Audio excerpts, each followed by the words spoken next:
अस्सलाम वालेकुम, my name is Taimur Khalid and you are watching Taimur Khalid YouTube channel. आज का लेक्चर इंतहाई इंपॉर्टेंट है उन तमाम स्टूडेंट्स के लिए जो कि एडीसी पार्ट 1 का पार्ट है या जिसका प्रीवियस नेम था बीकॉम पार्ट 1। आज के लेक्चर के दो पार्ट्स हैं। पहला जो पार्ट होगा उसमें हम ये डिस्कस करेंगे कि जो बिजनेस स्टैटिस्टिक्स एंड मैथमेटिक्स है उसका पेपर पैटर्न क्या है with respect to Punjab University, Sargodha University and Gujrat University. और सेकंड जो पार्ट होगा लेक्चर का उसमें हम ये डिस्कस करेंगे कि जो मोस्ट इंपॉर्टेंट चैप्टर्स हैं बिजनेस स्टैटिस्टिक्स एंड मैथमेटिक्स के, वो कौन कौन से हैं और कितने सेक्शंस होते हैं एग्जाम का, मतलब कितने सेक्शंस होते हैं पेपर में और कितने सेक्शन में से कितने क्वेश्चन आपने अटेम्प्ट करने हैं। तो लेक्चर स्टार्ट करते हैं। अगर हम बात करते हैं पेपर पैटर्न की, तो पेपर पैटर्न जैसे हमने प्रीवियसली बात की 2-3 सब्जेक्ट्स की, सिमिलरली हमारे पास जो बिजनेस स्टैटिस्टिक्स एंड मैथमेटिक्स है उसका पेपर पैटर्न भी तकरीबन वैसा ही है।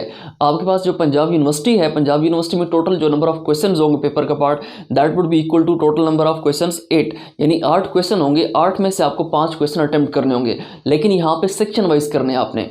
अब सेक्शन ये होगा कि पंजाब यूनिवर्सिटी के 2 सेक्शंस पर मुश्तमिल होता है पेपर। अब एक सेक्शन में 4 क्वेश्चन होंगे, दूसरे सेक्शन में भी 4 क्वेश्चन होंगे, लेकिन आपको कम से कम एक सेक्शन में से 2 क्वेश्चन अटेम्प्ट करने हैं। यानी आप इस तरह कर लें कि अगर आपने स्टैटिस्टिक का पोर्शन अच्छा प्रिपेयर किया हुआ है तो आप वहाँ से 3 क्वेश्चन कर लें और जो मैथमेटिक्स है वहाँ से 2 क्वेश्चन कर लें, या अगर आपको मैथमेटिक्स का पोर्शन अच्छा आता है तो वहाँ से आप 3 क्वेश्चन कर लें और स्टैटिस्टिक्स का पोर्शन अगर आपको थोड़ा वीक है तो वहाँ से आप 2 क्वेश्चन कर लें। इसका मतलब ये है कि जो स्टैटिस्टिक्स का पोर्शन है वो सेक्शन 1 होगा और जो मैथमेटिक्स का पोर्शन होगा that would B section number 2।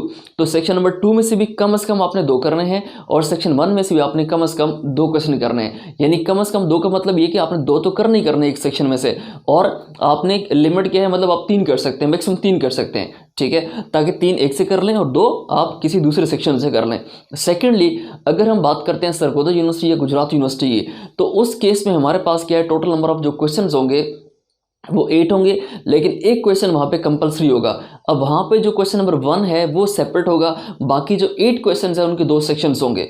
बाकी 8 क्वेश्चन के 2 सेक्शन होंगे। जो सेक्शन 1 है वो आपका पास दोबारा स्टैटिस्टिक का होगा जैसे पंजाब यूनिवर्सिटी में है, और सेक्शन 2 जो है that is equal to mathematics section. और आपने वहाँ से जो सेक्शन है सेक्शन 1 और सेक्शन 2, वहाँ से आपने 2-2 क्वेश्चन कम से कम करने हैं, ठीक है। इसका मतलब है कि अगर आप सरगोदा यूनिवर्सिटी से पेपर अटेम्प्ट करने जा रहे हैं तो उस केस में आपको क्या करना है कि आपको total number of question 5 attempt करने हैं। हर क्वेश्चन के टोटल मार्क्स कितने हैं, 20। बेशक वो पंजाब यूनिवर्सिटी, सरगोदा या गुजरात यूनिवर्सिटी है, तो 20 मार्क्स का एक क्वेश्चन होगा, ठीक है। तो अगर आप सरगोदा यूनिवर्सिटी से पेपर अटेम्प्ट करने जा रहे हैं तो आपके पास एक कंपलसरी क्वेश्चन होगा और वो क्वेश्चन होगा डेफिनेशन बेस पे, और हर डेफिनेशन 2 मार्क्स की होगी। तो 20 मार्क्स एक क्वेश्चन के उधर से हो जाते हैं और वो आपने क्वेश्चन हर हाल में करना ही करना है। इसके अलावा जो सेकंड उसमें सिनेरियो होगा उसमें सेक्शन वाइज होगा, सेक्शन 1 और सेक्शन 2। अब सेक्शन 1 में से भी आपने कम से कम 2 क्वेश्चन करने हैं और सेक्शन 2 में से भी आपने कम से कम 2 क्वेश्चन करने हैं। इस तरह आपके 5 क्वेश्चन फुल हो जाते हैं। अगर हम बात करते हैं कि मोस्ट इंपॉर्टेंट चैप्टर्स कौन कौन से हैं, कि मैथ सेक्शन में कौन से इंपॉर्टेंट है और साथ साथ स्टैटिस्टिक्स सेक्शन में कौन कौन से इंपॉर्टेंट है, वो हम जरा चलते हैं दोबारा बोर्ड की तरफ। और मैं आपको on the basis of analysis of past papers मैं आपको बताऊंगा कि कौन कौन से चैप्टर्स इंतहाई इंपॉर्टेंट है, और इन चैप्टर्स को अगर आप लीव करते हैं तो मे बी आपका क्वेश्चन फुलफिल ना हो सके। तो पहला पोर्शन हमारे पास है स्टैटिस्टिक का। स्टैटिस्टिक में जो सबसे पहले है important chapter that is measure of location. अब मेजर ऑफ लोकेशन, इसमें आपने सिंपल एवरेजेस फाइंड करनी है, जिसमें आपने अरिथमेटिक मीन है, आपके पास मोड है, मीडियन है, ज्योमेट्रिक मीन है, हार्मोनिक मीन है, क्वार्टाइल है, डिसाइल, परसेंटाइल, ये चीज़ें। तो यहाँ से आपके पास इंतहाई इंपॉर्टेंट है ये चैप्टर, ठीक है। और इसमें से आपने ये चीज़ें क्या करनी, फाइंड आउट करनी है। और इसमें से कभी आप किससे पूछ सकते हैं मीडियन बताएं, कभी आपसे क्वार्टाइल, कभी डिसाइल, कभी परसेंटाइल। कभी परसेंटाइल मतलब 67 क्या होता है, कभी डिसाइल D7 क्या होता है, कभी अगर क्वार्टाइल की बात करें क्वार्टाइल 3 क्या होता है, ठीक है। तो वो आपके पास डाटा गिवन होगा, डाटा। और मोस्टली अगर हम बात करते हैं पंजाब यूनिवर्सिटी या सरगोदा यूनिवर्सिटी या गुजरात यूनिवर्सिटी की, तो आपको ग्रुप डाटा का टेस्ट होता है आपका, ठीक है। यानी जो ग्रुप डाटा का जो क्वेश्चन होगा वो पेपर का पार्ट बनेगा, ठीक है। अनग्रुप को मोस्टली टच नहीं किया जाता बिकॉज अनग्रुप डाटा के क्वेश्चन छोटे होते हैं, इसलिए उन पर इतना फोकस नहीं होता। आपके पास ग्रुप डाटा जो है दैट इज इंपॉर्टेंट, तो आप ज़्यादा प्रिपरेशन किसी करें, ग्रुप डाटा की। तो ग्रुप डाटा की बेसिस पे जो मेजर ऑफ लोकेशन है यहाँ से आपके पास कम से कम एक क्वेश्चन मस्ट आता है। और इसके अलावा अगर हम बात करें मेजर ऑफ डिस्पर्शन या स्क्यूनेस, तो यहाँ पे आपके पास ये भी एक इंतहाई इंपॉर्टेंट चैप्टर है। इसके अलावा लीनियर कोरिलेशन और लीनियर रिग्रेशन, ये इंतहाई इंपॉर्टेंट है। यहाँ से भी एक क्वेश्चन आपका मस्ट आता है, या तो क्वेश्चन ऑफ कोरिलेशन बात की जाती है, या फिर रिग्रेशन लाइन जो है x ऑन y या y ऑन x की बात की जाती है, ठीक है। तो इसके अलावा जो इंडेक्स नंबर है, इंडेक्स नंबर में आपने मोस्टली करना होता है कि लेस्पियर, पार्शीज, फिशर, यानी यहाँ पे आपके पास जो सिंपल प्राइस इंडेक्स है जिसमें फिक्स बेस मेथड या चेन बेस मेथड डिस्कस होता है, या फिर जब आपके पास बेशक वेटेड है या अनवेटेड प्राइस इंडेक्स नंबर है, या फिर बेशक आपके पास सीपीआई है यानी कंज्यूमर प्राइस इंडेक्स, आपको जो मेन है इस चैप्टर में say that is Laspeyres, पार्शीज, Fisher और मार्शल एडवर्थ वाला क्वेश्चन, ठीक है, जिसमें आपने पी नॉट इसके अलावा क्यू नॉट की बात करनी होती है, यानी प्राइस एट करंट ईयर की प्राइस या करंट ईयर क्वांटिटी, या फिर जो बेस ईयर उसकी प्राइस और बेस ईयर की क्वांटिटी उसकी आपने डिस्कशन करनी होती है। तो इंडेक्स नंबर में से मेन जो क्वेश्चन है दैट इज लेस्पियर, पार्शीज, फिशर और मार्शल एडवर्थ, और यहाँ से जो है that is coefficient of correlation या फिर रिग्रेशन लाइन आपने फाइंड करनी होती है, जिसको हम स्ट्रेट लाइन भी कहते हैं, एक्स ऑन वाई या वाई ऑन एक्स कर लेते हैं, ठीक है। तो इसके अलावा जो नेक्स्ट ऑफ पास है दैट इज सैम्पलिंग। अब सैम्पलिंग जो है इंतहाई इंपॉर्टेंट है, लेकिन इसको हम इतना इंपॉर्टेंट नहीं लेते जितना हमारे पास ये फर्स्ट 4 पोर्शंस है। होता है इस तरह कि यहाँ से एक क्वेश्चन आपका यहाँ से बन जाता है, एक क्वेश्चन आपका यहाँ से फिक्स हो जाता है, इसके अलावा एक क्वेश्चन आपका यहाँ से फिक्स हो जाता है, अब फर्दर एक क्वेश्चन यहाँ से भी आ जाता है।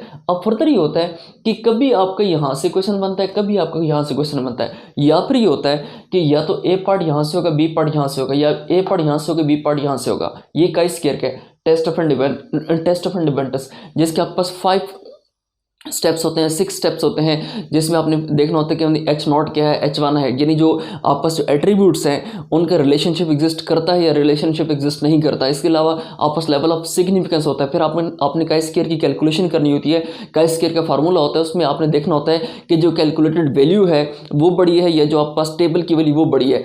आपने उसकी बेसिस पर कंक्लूजन करना होता है कि H0 को एक्सेप्ट किया जाए या H1 को एक्सेप्ट किया जाए। हम बात करें काई स्क्वायर की, तो काई स्क्वायर इतना इंपॉर्टेंट नहीं है जितने जी इंपॉर्टेंट है, या सैम्पलिंग इतना इंपॉर्टेंट नहीं जितने ये ऊपर वाले इंपॉर्टेंट है। इसका मतलब है कि या तो क्वेश्चन यहाँ से बनेगा या क्वेश्चन यहाँ से बनता है। तो आपके पास ये जो 6 चैप्टर्स हैं, यहाँ से आपके एटलीस्ट 4 क्वेश्चन मस्ट आते हैं, और 4 क्वेश्चन अगर आने की अगर हम बात करें कि कहाँ से ज़्यादा इंपॉर्टेंट है, तो एक क्वेश्चन यहाँ से, यहाँ से, यहाँ से और यहाँ से। कभी कभार ऐसा होता है कि आपको मतलब यहाँ से क्वेश्चन स्किप करके यहाँ से दे दिए जाते हैं, जिसमें ए और बी पार्ट बना दिए जाते हैं, और कभी कभी सैम्पलिंग का पूरा क्वेश्चन आ जाता है, ठीक है। तो ये हमारे पास बात थी स्टैटिस्टिक की। इसके बाद हम परसेंटेज की बात करते हैं कि अगर हम पंजाब यूनिवर्सिटी की बात करें या सरगोदा यूनिवर्सिटी, गुजरात यूनिवर्सिटी की बात करें, तो वहाँ पे कितने परसेंटेज से क्वेश्चन आ सकते हैं।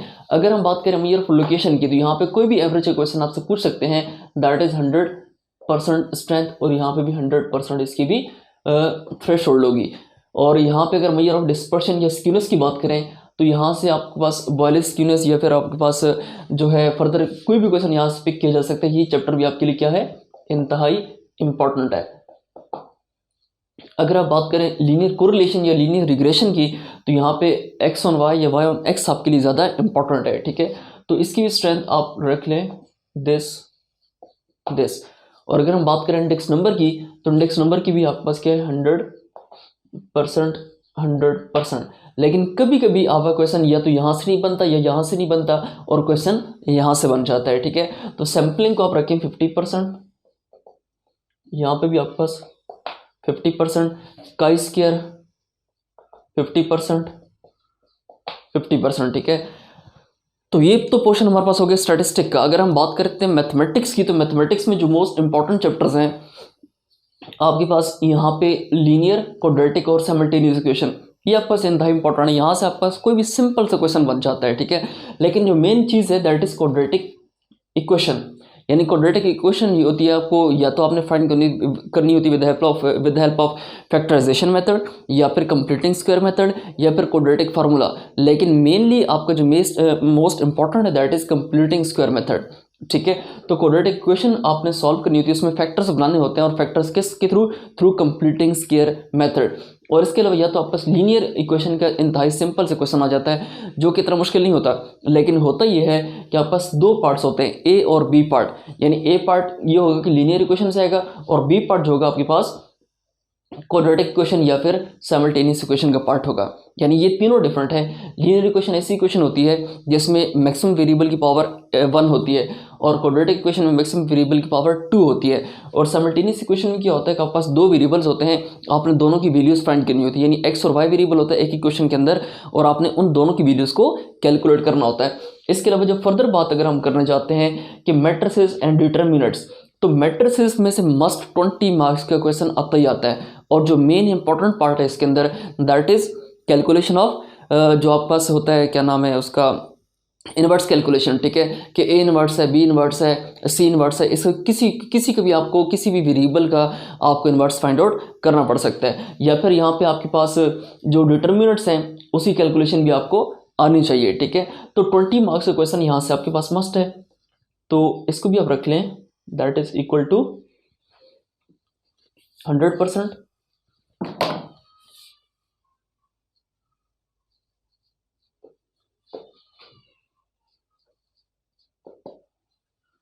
और मैट्रिसेस में हमने बात की कि इन्वर्स का क्वेश्चन, यानी इन्वर्स कैलकुलेट करना है, उसका क्वेश्चन मस्ट होता है। साथ ही साथ जो क्रैमर रूल है वो भी आपके लिए इंपॉर्टेंट होता है। ठीक है, तो यहाँ पे इसको भी आप रख लें, इसकी जो रिक्वायरमेंट है दैट इज 100% और 100%।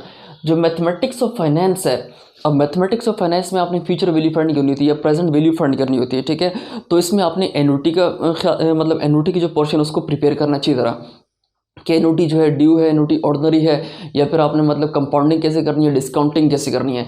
तो यहाँ पर 3 मेन चीज़ें हैं इस चैप्टर के अंदर कि कंपाउंडिंग कैसे करनी है, कंपाउंडिंग का फार्मूला क्या होता है। कंपाउंडिंग ये होती है कि आपने प्रेजेंट वैल्यू की बेसिस पर आपने फ्यूचर वैल्यू को कैलकुलेट करना होता है, और डिस्काउंटिंग क्या होती है कि आपने फ्यूचर वैल्यू को प्रेजेंट वैल्यू पर लेके आना होता है। तो कंपाउंडिंग डिस्काउंटिंग जो है इसके डिफरेंट फार्मूलाज है। जब हम करेंगे क्वेश्चन तो हम इंशाल्लाह मैं आपको क्लियर बताऊंगा कैसे चीज़ कैसे सॉल्व की जाती है। इसके अलावा जो आपके पास थर्ड चीज़ है यहाँ पर, दैट इज एन्युटी। एन्युटी क्या होती है कि एक फिक्स पीरियड ऑफ टाइम के लिए एक रेगुलर पेमेंट्स होती है। यानी अगर 10,000 की पेमेंट्स हैं तो आपके पास वो 5 ईयर्स के लिए 6 ईयर्स या 10 ईयर्स तक होंगी। यानी एक टाइम पीरियड जो है दैट इज लिमिटाइज, यानी टाइम पीरियड आपको मालूम होता है। लेकिन अगर हम बात करें परपेचुटी की, तो परपेचुटी जो है वो आपकी रेगुलर पेमेंट्स होती है for an indefinite period of time.